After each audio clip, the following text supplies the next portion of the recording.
This is the Healthcare Education Transformation Podcast, a podcast brought to you by two physical therapists devoted to helping physical therapists and other healthcare providers become better educators to patients, students, the community, and each other by interviewing prominent and passionate people within the realms of healthcare and education. The Healthcare Education Transformation Podcast is intended literally for educational and entertainment purposes only. No clinical decision-making should be based on only one source, and therefore this podcast should not be used as personal medical advice. While care has been taken to ensure accuracy, occasionally mistakes and factual errors can be present, as we are only human. This is our journey on the road to becoming better educators, so get ready with your pen and paper as class is about to begin. Hello all, and welcome to another episode of the Healthcare Education Transformation Podcast. I'm your host, F. Scott Feel, and I'm here as always with my co-host, Brandon Pone. We're amped up to talk technology and education today with the one and only Rob Vining. Rob is a PT working on his 14th year of practice who has worked in nearly every setting. 9 years in outpatient with some time spent helping an acute and inpatient, and working in a flexible home health setting over the last 5 years. He's been creating software and disrupting industries even before starting PT school. Anyone looking for a great story, go ahead and Google Rob Vining, David vs. Goliath. He co-hosts and produces the podcast PT Tech Talk with Dave Kittle, where they discuss the intersection of physical therapy and technology and the futuristic view of the profession. Rob and the tech-savvy design wizard Sarah Vining co-founded the patient engagement platform found at www.ptlive.me, where over 150 physical therapists answer high-level questions from potential patients and automatically schedule evaluations with a push of a button using their smartphone. Rob, thanks so much for coming on the podcast tonight. We are so grateful for all that you have done in the tech world and the world of physical therapy through your podcast with Dave Kittle. He was another former guest of ours, and really for all the help you've given us as we've tried to get this podcast up and running. I realize we kept your bio relatively brief, but is there anything else you'd like the audience to know about you that we may have failed to mention? First off, say you guys have more than succeeded at making this podcast a reality, and it's so beneficial. The ones that I've listened to so far, they're really, really great. So any help I provided you guys completely, it's worth it. As far as my bio's concerned, used to play football back at Texas State University, and I always say I was the tackling dummy that got run over repeatedly by 300-pound linemen, kind of boost their self-esteem. But the good part about that was, well, not the best part, but I did get hurt. But that's where I kind of ran into the field of physical therapy and decided that was going to be my career. Nice, Rob. And I know you've kind of moved on to a bit more of the entrepreneurial role as the owner of PT Live, but could you walk our audience through a normal workday for you? And, are you still seeing patients clinically at all? Yeah. That's the best part of doing the home health setting is you've got that flexibility. So it kind of allows me to, see a patient, but if I have to schedule a meeting with a potential software customer, I can. If I have to, answer questions or provide customer service and support, I can do that as well. Nobody in home health really wants to be seen before 10 a.m., so that allows me to, work with my development crew till way in the wee early hours of the morning. And that's just something I couldn't do working in the outpatient setting. I don't want to take myself out of the patient care. I just really, really like that patient interaction and just helping people. That's kind of the whole thing this summer. Like I was on Instagram, got on there this summer and posting stories late at night at 2 a.m., kind of describing the process. My wife pretty much says I'm a workaholic, but I love creating things and helping people. Yeah, man, that's great. And I totally agree with you, man. There's no better feeling in the world than helping people. So, Rob, we asked Dave this when he was on the podcast a few weeks back. And what are some of your favorite technology that you have seen coming up in the world of healthcare? Or who were some of the most interesting guests that you have had on your show so far? I say some of my favorite guests and episodes we've had on PT Tech Talk are the ones that really focus on telehealth. I think if you look at the numbers, you'll see anything in our episodes that say telehealth, those have the most views. I think people are itching to get more information on that in the PT health field. And if you Google like PT Tech Talk and telehealth, you'll find episodes that pop up with like Darwin Fote, David Grigsby, our recent one with Julie Wiebe. We talked about the possibilities and current best practices of using telehealth in the PT field. Those are some of my favorites. And then as far as new technology goes, I'd say Darwin and the crew over at eWellness, they're really working under the radar when it comes to technology and using telehealth. I mean, they've created prehab programs. They're doing telehealth with PTs coming in the system that want to do telehealth. And this guy, I mean, he's running outpatient clinics. He's running a public company that's focused on scaling treatments in a way that it provides physical therapy at scale. And I think that's going to be really important. We don't need another home exercise program or, the 50th digital anatomy app. And we need something that will bring physical therapy to patients with more of an on-demand convenience. And that's what eWellness is working on and they've accomplished. I really, really love those guys. Yeah, that's a great point, Rob. I'd like to kind of change gears a little bit and talk about the realm of healthcare informatics. For our audience wondering what that is, health informatics is a term describing the acquiring, storing, and retrieving and using of healthcare information to foster better collaboration amongst the patient's various healthcare providers, right? Now, this is an area of education that's really starting to gain some momentum. There's a bunch of master's programs out there and even a couple of PhD programs. What are your thoughts on technology and the direction we're heading with our healthcare information? Yeah, good question. I was just reading an article the other day actually on this, and it was talking about the downfall of our system, kind of where we're at now versus several years back, and just moving towards requiring hospitals and everybody in the medical profession to transition from paper chart systems to electronic medical records. And the High-Tech Act of 2009, it created a policy that required the transition and the use of EMR for healthcare practices, but the act, it didn't give any standard protocols for those EMR systems. It just created kind of not necessarily a train wreck, it just didn't create the best environment. It created issues where we can't really exchange information between EMR systems. And just to put that in perspective, if you imagine computers, USB is a standard, right? And that took all the computer companies that were making computers back in the day. They had to get together in, I think, 94 or 95 and figure out this standard of how to connect peripherals.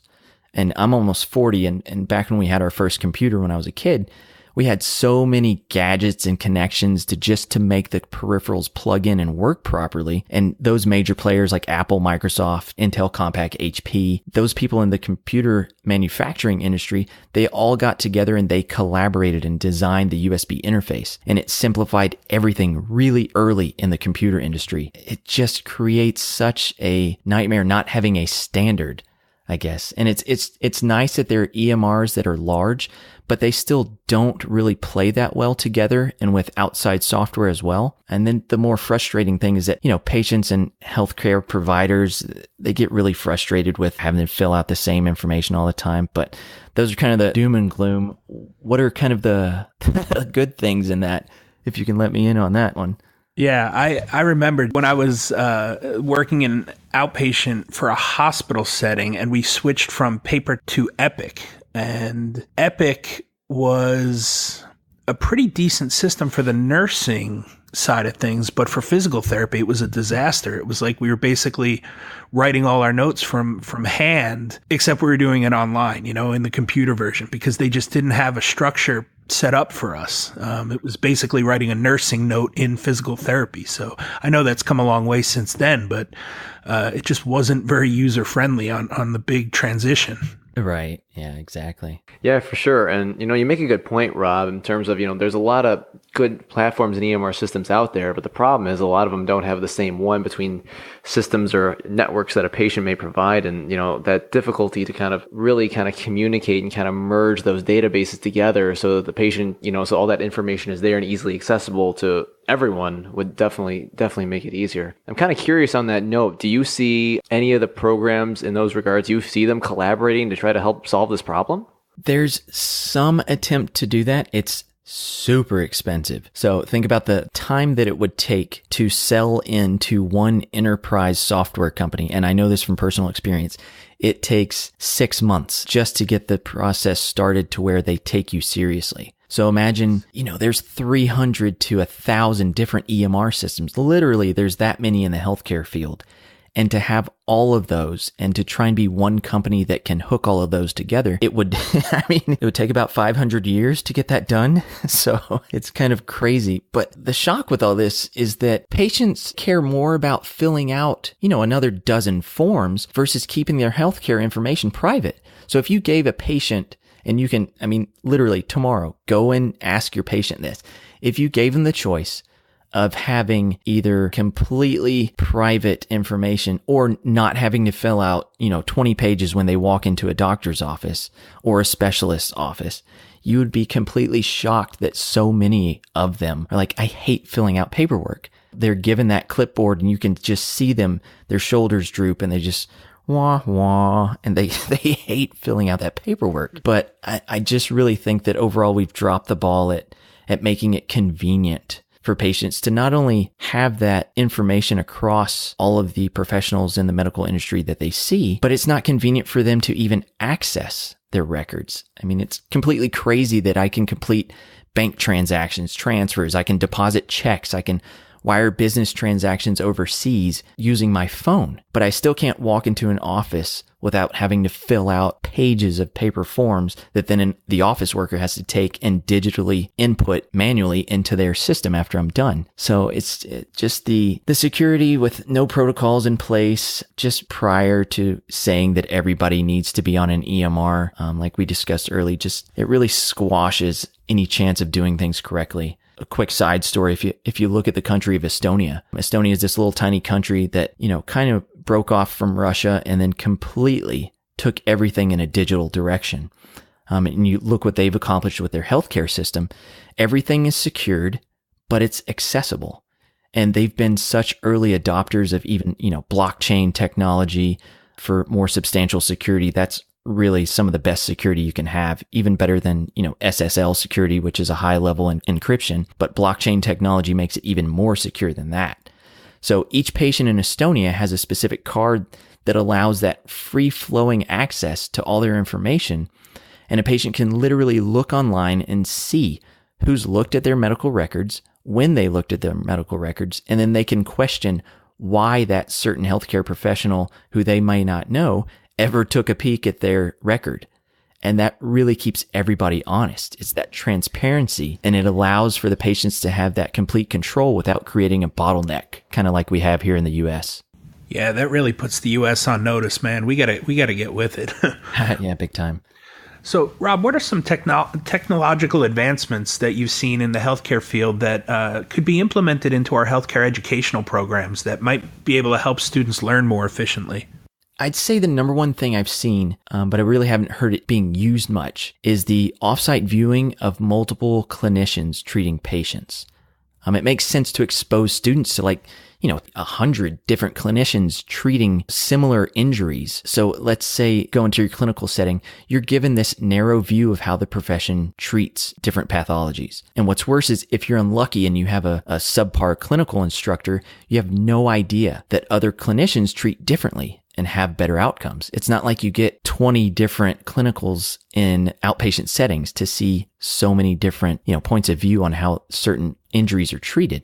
Like, for example, during one of my clinicals, I had a strict manual-based outpatient clinician who was a guru, and he kind of slammed other treatment methods. And then months later, I went into my next outpatient clinical and I kind of had this bias and I only knew what this guru had taught me. But then I saw my new CI at this outpatient setting treating patients with the exact same injuries, and they were getting better faster. They were getting better in fewer visits, and it was a completely different method. And that seriously opened my eyes to the problems of having only a few CIs and a select number of clinical settings. I always kind of wondered what would have happened if my final clinical would have been with that guru, if it would have shaped me differently as a clinician.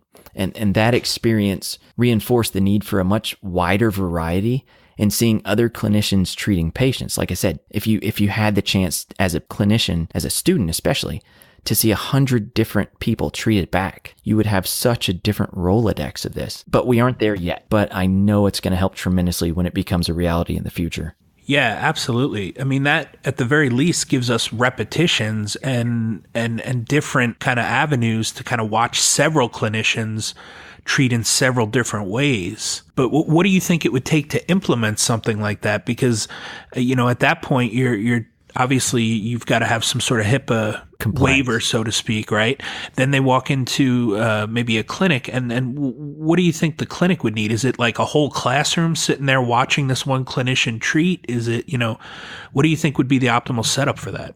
I think we could probably take a page from Australia. Like they have telehealth as a course pretty much in the majority of their education platforms. And I feel like we need to take a page from their playbook. The hard part is that great telehealth treatment, it's kind of distilled from knowing what you can and can't treat. I feel that if we just had that setup of maybe clinicians had, a couple of different cameras, or they had a single camera and it had, a speaker in it or a microphone in it, where the student could actually sit there and watch and see what that clinician was doing.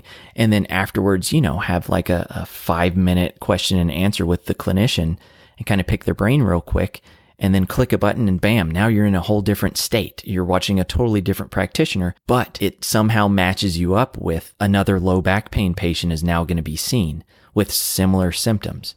If we could do that, I think it would break open the mind of having any sort of gurus, and that was a hard part of me coming out of school is there was this guru mentality of, well, I follow this guy. Well, I follow this guy. And then you have conflict, and that's never better for the patient. You know what I mean? Yeah. I think that's really interesting, Rob. And I think that's an interesting point. And I think that could have a couple other benefits too, because, with clinician and then with a student in the same room, obviously there might be a little bit of some reactivity going on from the clinician and the patient regarding, and then you could take that out with, the student watching just at a distance so they're not intruding in any way. Yep. Also, it makes it a lot easier for the clinician. They just have to click a button and stuff rather than go through the introduction, go through all these things. And, I definitely see some pros in that way as well. So that's interesting. Yeah. I really think our profession has to realize that with telehealth, and not only just for the clinical setting, but just treating patients in general, our profession has to realize there's certain patients that want on-demand care. And we already have all these tools in place and available to us. But for some reason, the profession is either scared to use them or they don't because it's not reimbursed by insurance. If we use the classical Jerry Durham statement, meet the patients where they're at, we can provide as physical therapists an awesome patient experience. Even if we have to triage them and see them for half an hour, listen to their story, and then, triage them and get them to the proper professional and never treat them personally, this model allows us to play a huge part in the medical care that most patients aren't getting these days when it comes to treatable musculoskeletal issues, even surgical recovery after a total hip or knee. I think that's really the reasons that I like Uber and Lyft. It's speed and convenience. And those reasons just really apply to the medical field as well. We've got to pick up on that. Yeah, it's definitely ridiculous that I can't call in somebody at, 2 a.m. when my kid's throwing up and have like a quick, rundown on do I need to come in or not, and I mean, it blows my mind that we're so far behind in the medical field with some sort of, because really when it comes down to it, Uber and Lyft and all those, they're not really selling better taxi service, right? They're selling time and convenience, right? Exactly. And it is such an inconvenience for me to get my whole family up, get the baby dressed, and drive to an urgent care at 2 a.m. when it turns out, it's just a fever, she's fine. It would be so much smoother, I think, if we just kind of got with the times, so to speak, as far as the medical profession, and just let us do what we know how to do, right? Let us treat the patients. Let us put our best foot forward and try to literally solve some of the problems these people are having. Yeah. I don't think it would take too much as far as implementation, right? Because the technology is already out there for all of these other apps and these other businesses. So now it's just a matter of getting some of the, like I said, the HIPAA red tape and the legalities ironed out. And I think, telehealth has definitely got us on the cusp of that. Right. Absolutely. But I know at the end of the day, it comes down to reimbursement, and reimbursement, we're the only business that I can think of that reimburses, right? You can't go to a grocery store and take out some groceries and then say, oh, I'll reimburse you for this, no, you pay for that, right? Yeah. Well, why are we not doing this in the medical field? Why are we not paying for our services, right? I mean, especially something as important as health and medicine. Right. Yeah. And the simple way to even look at it, look at dentistry. I mean, dentistry is the prime example of people paying large amounts of cash because they need their teeth. If a dentist looks at a tooth that's just crumbling and says, "Oy, I want to save this. I want to do a filling on this. But in my estimation, I really think it won't last you more than, 6 months. But we can do a crown where we really get in there, extract the tooth, put in a new one. We can do all these different options and it'll last you, a decade or more. It'll cost more, but, we can get you on a payment plan." And everybody, nobody really bats an eyelash on that.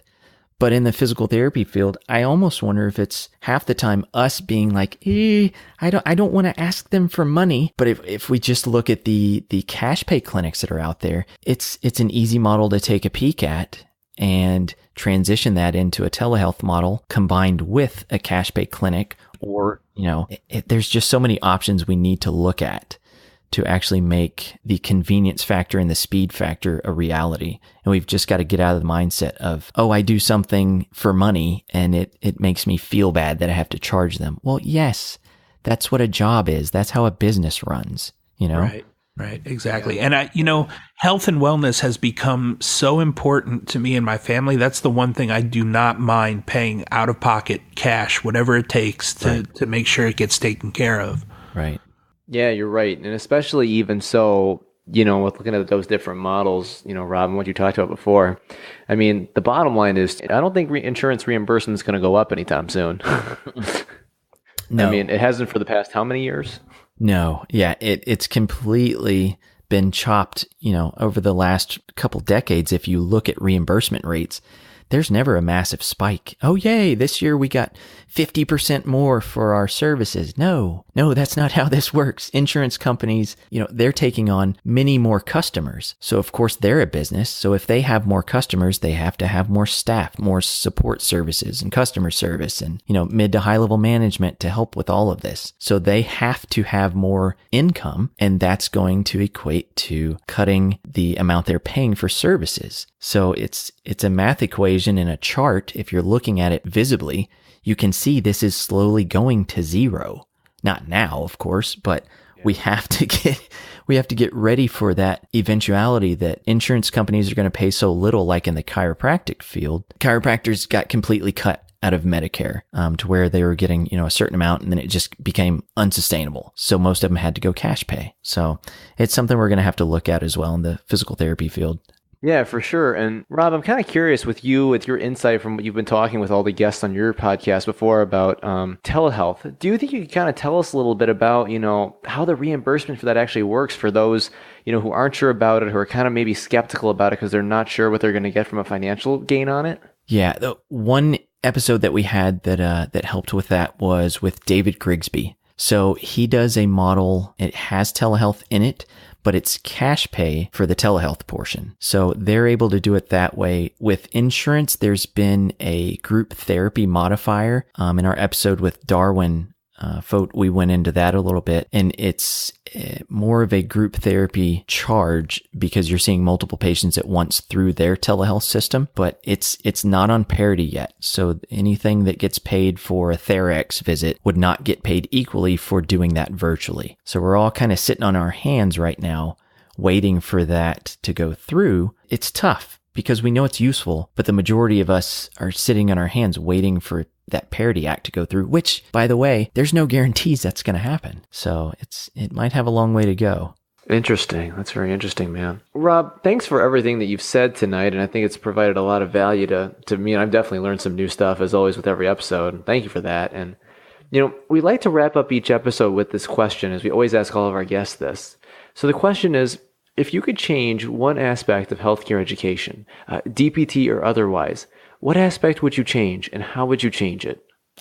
Good question. I think I'd completely, like we had talked about earlier, I would completely change the current clinical rotation model. I would suggest something like a multi-month technology telehealth-based clinical where the student utilizes technology and watches multiple clinicians treat the same injury category, kind of with a short 5-minute Q&A with that clinician after each treatment. I think it would expand the student's treatment Rolodex. And essentially that would squash all the clinical gurus out there, which would make students think critically about proper assessment, information gathering through, efficient and caring patient communication, and proper treatment philosophy, and just basically bring the focus back on the patient where it belongs. Yeah, I love that idea, Rob. The only thing I would say with that would be, at the end of the day, we still got to get our hands on people, I do like the idea of repetitions and seeing different styles, like expanding our intake as far as that goes, but at the end of the day, they still got to get in the clinic and get their hands on people. Oh, absolutely. We do use the hands. That's a huge portion is the hands-on treatment. So. Well, absolutely. And did you guys see what they're going to be voting on in November regarding the changes to education and clinical education that they're voting on? Have you guys heard about that? No. I've seen the vote coming up. It looks like there's a lot of things that are going to be voted on. Oh yeah. There's a lot of things. Very impactful for the future. Oh, for sure. And I think I get what they're trying to get at, because they are kind of, in a way, trying to help this, Rob. I mean, they're not doing the technology aspect like you said, but they're definitely trying to get longer clinicals and shorten the DPT program a little bit and have some time more for, kind of a built-in residency with it. So kind of that mandated residency component of as well. And there's a couple other things as well they're going to be voting on. But if you want, I can give that to you, man. I thought it was very interesting to see. And, they're taking feedback right now. So absolutely. I think that'd be a really good thing to read up for, everyone for the matter. And then, we can put that link up in the show notes. Well, Rob, thank you so much for your time and for coming on the podcast tonight. Would you mind telling our audience a little bit about where they can find you online and on social media? Yeah, absolutely. Everybody feel free to reach out to me. I'm really taken to Instagram right now. Just search for PT Live Guy. And then I'm always finding and sharing like health and technology posts on LinkedIn. So you can just search for Rob Vining PT. Awesome. Thanks so much, man. Anytime. Thank you for attending class today, and we hope that you learned something and gained value from the content. If you'd like to schedule office hours with us, feel free to add us on Twitter at HET Podcast, on Instagram, HET Podcast, on Facebook, the Healthcare Education Transformation Podcast, and the homepage, healthcareeducationtransformationpodcast.com. And for those of you following along in the syllabus, extra credit can be obtained by liking us, sharing us, and leaving a review. Let's continue our journey up Mount Educational Success as lifelong learners.